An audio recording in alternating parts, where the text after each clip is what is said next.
હાલો દોસ્તો, નમસ્કાર. હું એમબી રામાણી. અત્યારે અમે આવ્યા છીએ આ પાટણા ગામની અંદર જે ઢસા પાસે આવ્યું છે. અને અમારા દાદા કોબરા ઠેઠ મારી દુકાને આવીને લઈ ગયા હતા કોબરા બીજી કપા. એટલું જબરજસ્ત એને રિઝલ્ટ મળ્યું છે. દાદા વાવ્યો ત્યાંથી મને ફોન કરતા હતા કે તમે એકવાર કપા જોવા આવો. ને આજે અમે અહીંયા આવ્યા છીએ તો દાદા ખરેખર ખુશ થયા છે. ને એ 4-5 ખેડૂ હાટું કપા લાવ્યા હતા. તો દરેક ખેડૂને એને દીધો ને બધા ખેડૂને ખૂબ સારો કપાસ છે, થયો છે પણ ખૂબ સારો. આમાંથી 20-25 મણ કપા ઉતરી ગયો છે. તો પણ નવું ફ્લાવરિંગ તમે જોવો એટલે આ એક જબરજસ્ત ફ્લાવરિંગ લાગ્યું છે. આ કપાની તાકાત છે. આની અંદર હજી એટલું બધું ઝીંડવું સુપાયેલું છે કે હજી ઘણા બધો આની અંદર માલ સુપાયેલો છે.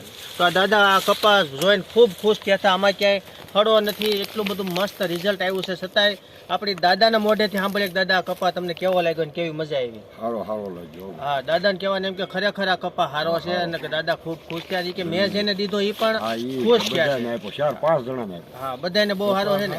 તો આ ઢસા વિસ્તારમાં પુષ્કળ કપાસનું વાવેતર છે ને આ વાતાવરણની અંદર, આ જમીનની અંદર આ કપા અત્યારે 1 નંબર ઉપર છે. આ દાદા પાસે તો 100 વીઘા જમીન છે ને દાદા?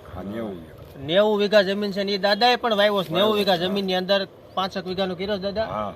તો એને પણ ખૂબ સારો છે, બરોબર ને દાદા?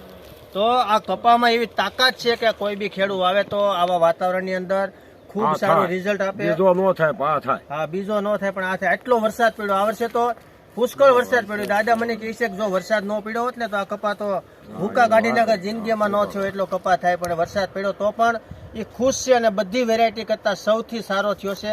તો આ ઢસાના વાતાવરણની અંદર એટલા બધા કપામાં સૌથી સારી વેરાયટી છે. તો કોબરા બીજી દરેક કપાને આપણે દરેક ખેડૂતને વાવવા માટે ભલામણ કરતા હોઈએ. તો દાદા આપણે બીજા ખેડૂતોને ભલામણ કરીએ કે દાદાને કહેવાનું એવું કે અમારા એરિયા આવતી સાલ પણ પુષ્કળ કપા વાવવાનો છે ને અમે આ કોબરા ખૂબ વાવવાના છે. તો દાદા કપા વાવીને ખૂબ ખુશ થયા છે. પણ કપા જ્યારે સારો બનાવો હોય તો એવા ગ્રેડ લાવો. કપામાં જ્યારે 50 મણ કપા કરવો હોય ત્યારે આ ડર્મોલિન આ પ્રોડક્ટ એટલી આધુનિક વિશ્વસ્તરીય ટેકનોલોજી વાળી આ પ્રોડક્ટ છે. આ જેટોલ છે, જે શરૂઆતની અવસ્થામાં જ્યારે કપા ક્યારેક ગ્રોથ ન કરતો હોય, કોઈ બી મોલને જ્યારે આપણે પ્રોડક્શનમાં લાવવું હોય, ગ્રોથ ન કરતો હોય ત્યારે 11-44-11 અને આવડું આ જેટોલ છે કે આ જ્યારે ફ્લાવરિંગ અવસ્થા હોય ત્યારે એટલું બધું રિઝલ્ટ આપે આ બધું કે તમારે ધારો કે 50+ જવું છે, કોઈ બી મોલમાં વધુ પ્રોડક્શન લેવું છે, વધુ ક્વોન્ટિટીમાં માલ કાઢવો છે ત્યારે આવા ગ્રેડની જરૂર પડે. એકને એક ખાતરથી ક્યારેય કપા ન થાય. તો ખેડૂત જ્યારે નકરું ડીએપી વાપરતા હોય એની ભેગું જો આવી વસ્તુ વાપરવા મળે તો 100% દાદાને જેમ કપા થયો દરેક ખેડૂતને થાય ખૂબ સારું રિઝલ્ટ મળે. તો આપણે દરેક ખેડૂતને એવી પણ ભલામણ કરીએ છીએ કે નકરું ડીએપી, અમોનિયા, ઉરિયા વાપરવા કરતાં આવા ગ્રેડ જો વાપરવા મળશે તો એ ખેડૂતને 100% ઉત્પાદન આપશે. એમાં આવી કોબરા બીજી જેવી વેરાયટી હોય તેમાં પણ ખૂબ સારું રિઝલ્ટ મળે અને ખરેખર કપા થાય અને ખેડૂત ખુશ થાય. તો ખેડૂતને વધુમાં વધુ કપા થાય એના માટે આ ગ્રેડ અને આવી વેરાયટીઓ અને આ દાદા જેવા માણસોની મહેનતના હિસાબે આ બનતું હોય છે. તો દાદા આપણે આવતી સાલ વધારે વાવેતર કરશું ને?